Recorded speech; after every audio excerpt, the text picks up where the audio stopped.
doing dialogue at the gaming show on Battle Island Commanders gameplay, strategizing. First, we're going to begin with the cards. It's very similar to Magic the Gathering or Pokemon.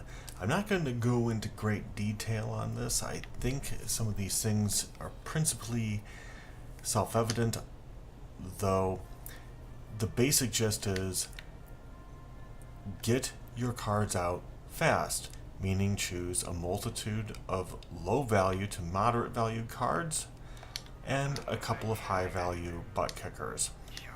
Now originally I had in a transport. I switched it over to a tank, as you will see here, right there.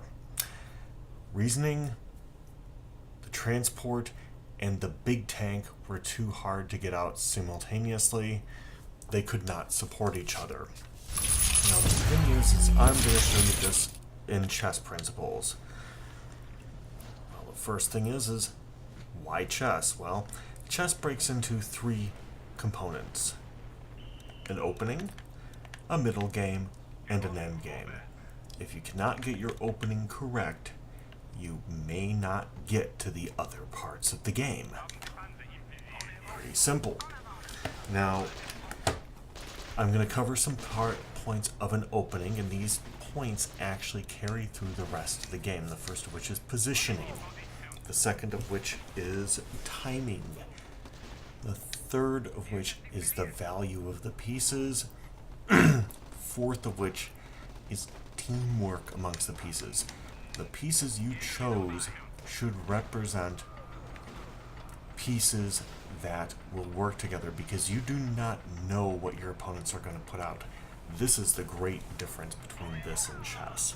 This is where it's more like one of the card games, where you have an enemy who has a pile of cards. They are in a position where they can put out anything. In this case, the guy's using machine gun nests. I have people who use bomber planes. I have people who've gone against me who obviously spent money and do better than me because of that. I have people who do better than me because they're just better. But we're all looking to get a little bit better. And now, these are, in some cases, some of my better gameplays from recently. We all like seeing that little victory. Why? Because the victory leads to more chests. The victory leads to more stars for more chests. So, the positions of power. Normally in chess, what you would want to see is a position that would suggest the center of the board. Why? Because when a person has to move around the flanks and only can move in that way in a chessboard, it's a little bit different here though. You're not so constrained. For instance, your Jeep could go through the center, but mainly you want to get bridges fought through. You need to get to the main gun capsules. Most people want to take one of them out, occasionally both of them. Depends on how you're feeling that day. Now if you notice, he chose the first move. The point being is that is a first move which had no backing on it. Suddenly I've got a swarm of people out, doing pretty good. I have tanks going, and everybody is moving right along the center line, as I said they should. The order in which everyone moved was pretty pertinent to that.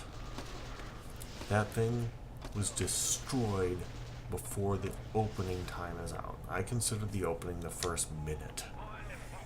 Now technically in chess, the opening is usually considered the first 15 to 35 moves, depending on the player.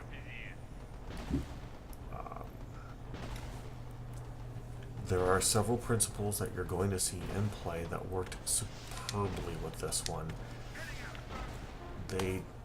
It's almost like they gave up, so I'm not sure what happened. They were waiting for something,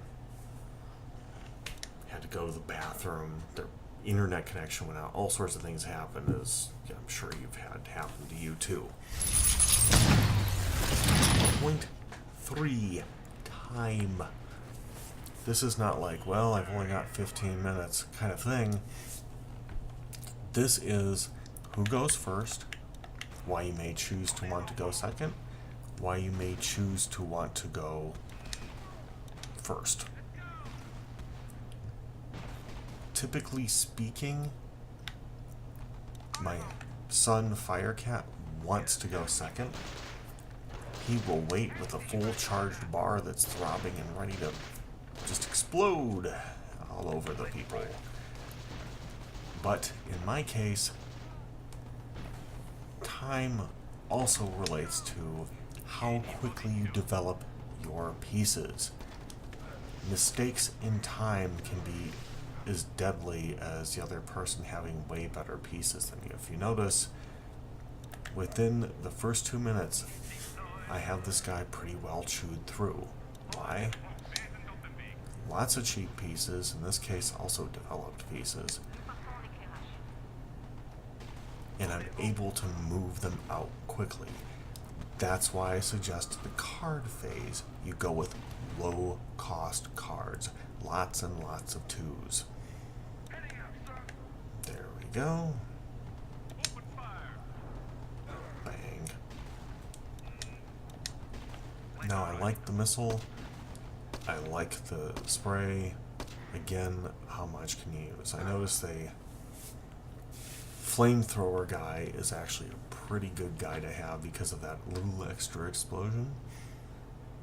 That is going to be a matter of what you want to do. Now, we have gotten through the time phase.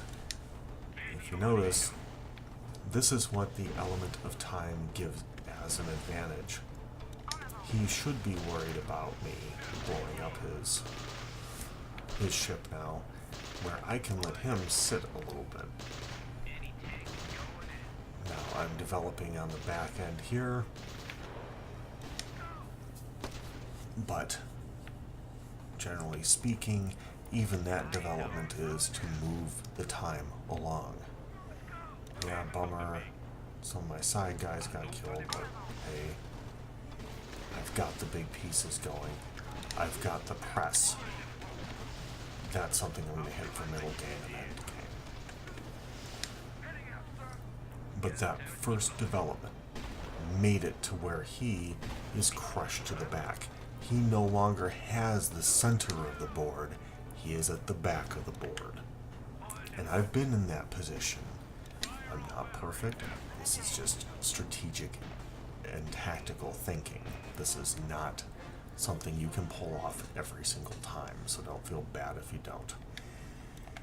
Now, we get to the next phase. This one is utterly important. It's value. What is the value of your piece? Now, in chess, your king is worth 8, your rooks are worth 5. Actually, the king is worth end of game. The queen is worth 7. Pawns are worth 1, blah, blah, blah. But if you went back and saw that, here he's got his big tank for 6. He blew up my 5 tank. He's going to blow up my 3 with something that's worth 6. My 2 killed a 6. And I'm thinking, maybe I should put a tank out. I don't know. This is just a stellar use, poor use of bad time. That plane is worth 7, and he applied 7 to bomb barbed wire and only take 100 or 2 points off of my bunker, which opened up a world of trouble for him. Now, typically speaking, I say hit the one side, smack the one side. I decided I would play a little on his bottom end and go for the bottom bunker as well. It sets a pattern, It sets the mood.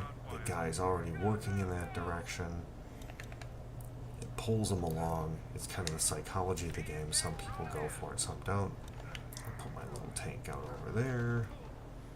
And he's probably thinking he's going to chew through. Eventually. I don't know why he didn't do anything about that barbed wire sooner.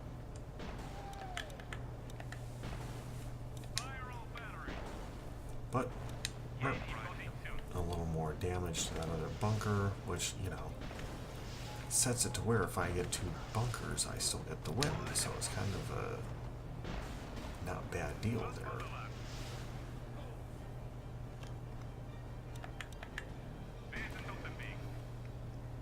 But the value of his pieces, had he used those extra 5 earlier, instead of on messing around with my guys, he would have probably had my pillbox down and would have been banging on the boat like I did to him. Anyway, on to the next bit. Here we come to our last installment, which I put in as teamwork. In reality, in chess, it's the interlacings of your men, or woman, depending, and how they interconnect. The interconnectedness of the pieces. Your pawns are guarded by your bishops, which may be double guarded by a knight, which may be triple guarded by another pawn.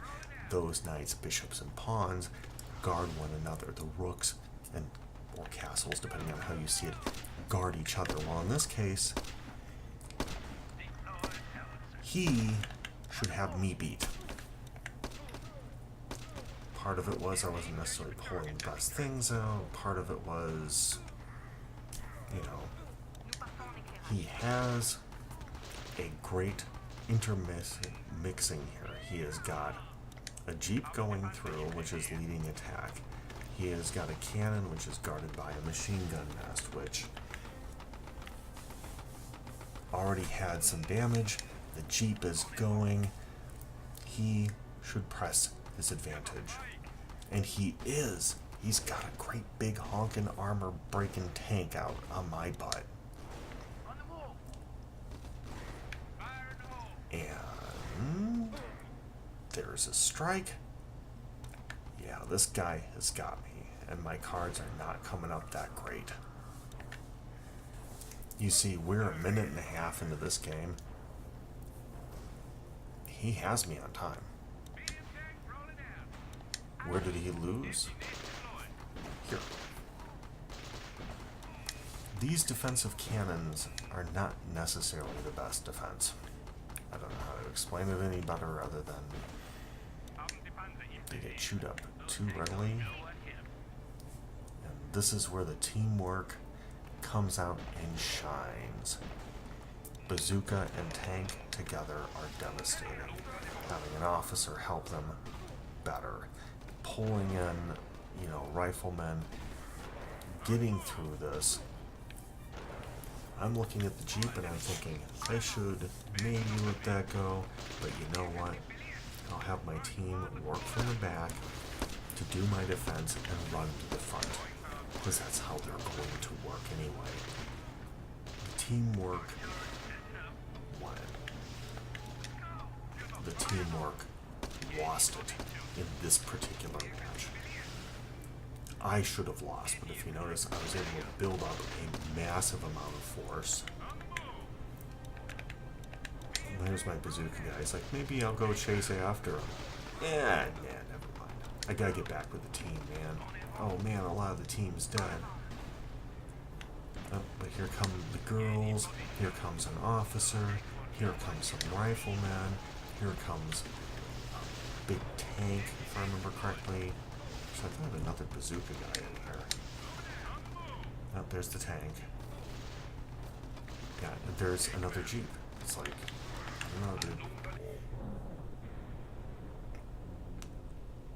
Anyway, this is what you were waiting for. Hopefully you'll get more of it yourself. I would like to thank you for watching. My next installment. There will be middles and endings and probably some other strategic things, but until then, goats out.